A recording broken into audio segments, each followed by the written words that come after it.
Dans toutes mes vidéos, je t'ai déjà parlé quelques fois de dyscalculie, dyslexie, machin, musique. Voilà, on est en République dominicaine. Pour le moment, ça joue dans tous les sens. Je me dis, je vais te faire une vidéo maintenant avec un peu de bachata derrière, ce sera pas mal. Et par exemple, je t'ai expliqué dans certaines vidéos, comme dans celle-ci, que la dyslexie, par exemple, j'ai travaillé sur énormément de dyslexie et jusqu'à présent, les dyslexies sur lesquelles j'ai travaillé ont toujours pu se régler. Je n'ai pas encore de connaissances suffisantes et je ne peux pas assurer que toutes les dyslexies peuvent se régler émotionnellement, ce sont des problèmes émotionnels. Mais il m'est arrivé beaucoup de fois que ce soit en réalité un stress post-traumatique connecté à l'apprentissage. Et dès qu'on se retrouve dans une situation de lecture, de calcul ou de quoi que ce soit, le stress monte tellement parce qu'il y a une association entre cette matière et le stress que le cortisol monte et le QI descend. Et donc on devient bête dans ces moments-là dû à nos émotions. Et donc ça c'est pour la dyscalculie, dyslexie et les choses comme ça. Mais dans cette vidéo ici, je voulais te parler de dysmorphophobie dans un premier temps. La dysmorphophobie, c'est quand on se voit d'une manière dont on n'est pas. Il y a des gens qui vont se voir gros, qui vont se voir minces, et alors qu'ils ne le sont pas spécialement, et qui vont agir en conséquence. Si on se voit gros alors qu'on ne l'est pas, on va être dans des diètes, dans des choses comme ça, et on va de toute façon ne pas aimer notre corps tel qu'il est, alors qu'il est tout à fait très bien. Il y a plein de gens qu'on voit qui se trouvent moches, qui se trouvent beaux, alors qu'ils ne sont pas spécialement moches ou beaux. Et donc ça, bien sûr que ça se travaille. Je l'ai aussi travaillé plusieurs fois, mais dans cette vidéo, je voulais, entre la bachata, le bruit de la République dominicaine, je voulais te parler de dysmorphophobie mentale. La dysmorphophobie mentale, qu'est-ce que c'est? Je ne sais pas si c'est un terme qui existe, c'est un terme que j'utilise comme ça. Il existe peut-être, peut-être pas. Mais je vais t'expliquer ce que je veux dire par là. La dysmorphophobie, c'est quand tu crois que tu es quelqu'un que tu n'es pas.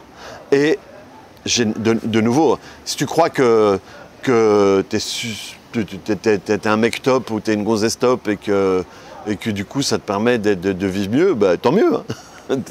Je te parle du moment où c'est problématique. Ça veut dire que les moments où tu crois que tu n'es pas assez bien, où tu crois que tu es mauvaise. Par exemple, quand tu crois que tout ce que tu fais est mal. Tu as des problèmes familiaux, tu as des problèmes au travail. Et que c'est toujours toi le coupable ou c'est toujours toi la coupable. Et que tout ce que tu fais est mal. Et j'ai un jour quelqu'un qui était une cliente à moi et qui est venu me voir et qui me dit « Ouais, non, mais il m'arrive un truc, je pourrais même pas te dire, parce que si je te dis, tu me parleras plus jamais, et tout ça. » Un truc de fou, et en réalité, ce qu'elle avait à me dire, ce qui pour moi n'est même pas un problème, c'est qu'elle était gay, quoi. Et comme moi, je travaillais avec elle, je m'en étais déjà rendu compte, mais surtout, j'en ai rien à foutre, c'est pas mon problème qu'elle soit gay ou pas. Donc, j'ai pas à l'apprécier ou pas. Mais elle voyait ça comme, de nouveau, elle est quelqu'un de mal, de mauvais, et ce qu'elle fait, c'est le pire du pire. Et ça arrive souvent dans les gens qui vont se sentir coupables tout le temps. C'est toujours à cause d'eux, c'est toujours eux qui font des trucs de mal. Et alors ils rentrent dans cette spirale, et ils s'enfoncent, et ils s'enfoncent tellement qu'ils ont besoin de trouver des subterfuges pour sortir de là. Certains, ça va être des addictions qui vont consommer pour pouvoir arrêter de se sentir mal tellement que ça les tourmente. Ou il y a des gens qui vont être tout le temps nuls. Pour eux, tout ce qu'ils font, c'est nul, c'est jamais bien. Et ça, c'est d'une certaine manière, à ce moment-là, tu te vois différemment que ce que tu es. C'est pour ça qu'on va appeler ça de la dysmorphophobie. Et là, je dis mental, on peut dire mental, émotionnel, tout ce que tu veux. Je bouge beaucoup, hein, mais si je suis sur un muret, c'est assez inconfortable. Et ça, bien sûr, mais là, bien sûr, à 100% que ça se travaille. À 100% que ça se travaille. Comment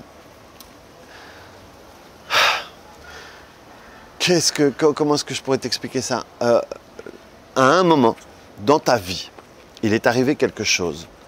Et tu as conclu, tu as arrêté une image de toi. Tu as peut-être vraiment fait une connerie. Tu t'es peut-être vraiment mal comporté. Ou tu as peut-être fait quelque chose qui a porté à graves conséquences. Et tu es quelqu'un qui prend les choses à cœur, qui est peut-être même responsable à ce moment-là, hein, qui fait attention aux autres. Tu es même peut-être, en réalité, souvent, à ce moment-là, quand ça arrive, tu es plutôt une, entre guillemets, bonne personne. C'est pour ça que tu le prends tellement à cœur. Parce que c'était déjà quelqu'un qui en a rien à foutre des autres à ce moment-là, tu t'en masses, quoi. Mais non, justement, à ce moment-là, tu es quelqu'un de responsable, tu es quelqu'un qui fait attention aux autres et tout, mais il t'est arrivé un truc tellement gros que tu as fait une connerie ou tu ne pouvais pas faire autrement ou quoi que ce soit. Et à ce moment-là, tu t'es jugé. Et tu as arrêté cette image de toi. Et ça devient un filtre transformant, tu vois. C'est comme, je ne sais pas si tu as déjà vu, ces vidéos où il y a quelqu'un qui... L'autre fois, il y a quelqu'un qui avait plein d'abonnés, je ne sais pas, sur TikTok ou je ne sais pas quoi. Et je ne me souviens plus, mais j'en ai vu 2. Et il y en a un, c'était une vieille, au fait. Et, sauf qu'elle mettait des filtres, elle avait l'air jeune et tout le monde suivait la jeune. Et là, elle a lancé le live, elle a oublié de lancer les filtres. Et l'autre, c'était un mec. Mais sauf que le problème là-dedans, c'est pas que là, il gruge les gens qui les suivent et qui envoient plein d'argent, plein de cadeaux et tout, je sais pas trop comment ça marche. Mais là, au fait, c'est comme si tu mettais un filtre constamment sur toi. Tu te regardes et dès que tu te regardes, tu as ce filtre qui vient. Et c'est un filtre dégueulasse, quoi. C'est un filtre où t'es pas bien, c'est un filtre où t'es ci, c'est un filtre où t'es ça. Et ça, c'est de la dysmorphophobie mentale. Et c'est ça, c'est que même si c'est arrivé il y a 20 ans, même si tu es complètement différent, même si maintenant tu es clean, maintenant tu es une bonne personne, maintenant n'importe quoi, toi, tu continues à te voir comme à ce moment-là. Et de nouveau, hein, c'est un gros mot qu'on utilise pour expliquer quelque chose qu'on fait tout le temps dans d'autres situations, mais on utilise, voilà, mais parce que franchement, on se regarde tous dans certaines situations comme il y a 5, 10, 15, 20 ans dans le passé, ou même parfois comme un gamin. Donc, c'est l'explication que je te donne ici pour la dysmorphophobie, je peux te la donner pour toutes. Un truc qui prend de plus en plus d'ampleur chez les hommes, c'est les problèmes érectiles. Et souvent, les problèmes érectiles sont des choses qui, la dysfonction arrive entre 1 à 5 fois, et toutes les autres, elles sont créées par le mental. Parce que la personne se voit comme ça, elle dit, allez, voilà, c'est comme ça, je serai comme ça toujours. Ici, c'est pareil. Ils ont arrêté une image pas cool d'eux dans le passé, et ils continuent à se voir comme ça, comme ça, comme ça, comme ça, comme ça. Donc là, l'astuce, c'est pouvoir revenir au moment où tu as arrêté ça, pouvoir faire la paix avec toi, pouvoir t'autoriser à te voir différemment, à te voir comment tu es aujourd'hui. Une petite extrait de phrase que j'utilise souvent quand je travaille, c'est « j'autorise mon GPS interne à recalculer la route avec les données d'aujourd'hui, avec les données actuelles ». Parce que le problème, c'est que notre GPS automatique, il va avec les données d'avant. C'est comme si, je sais pas moi, je prends une route quand je suis gamin pour aller, je sais pas moi, chez ma grand-mère. Sauf que, ben voilà, il y a 40 ans qui sont passés, il y a plein d'autres routes qui sont faites. Au lieu de 3 heures, on peut y arriver en 45 minutes et que mon GPS continue à faire toutes les petites routes, tous les trucs du style. Sauf que nous, on fait pareil. J'ai été un raté à un moment. Je continue à me traiter comme un raté alors qu'aujourd'hui, si j'étais objectif avec moi, je ne me comporte pas comme un raté, donc j'ai le droit de me comporter différemment avec moi. Donc voilà pour la dysmorphophobie mentale. Comme tous les problèmes, comment est-ce qu'on dit, les gros mots, les gros problèmes psychologiques comme je perds mes mots, la bipolarité, je suis en vacances, j'ai perdu tous mes mots là. le fait d'être schizophrène, le fait d'être jaloux maladif, le fait d'être parano, voilà, je retrouve mes mots, eh bien, en réalité, on l'est tous. On l'est tous, sauf que chez nous, on l'est comme ça. Et chez les gens où c'est problématique, c'est comme ça. Avec la dysmorphophobie mentale, c'est pareil. On a tous des images arrêtées de nous qui ne sont pas le reflet de la réalité d'aujourd'hui.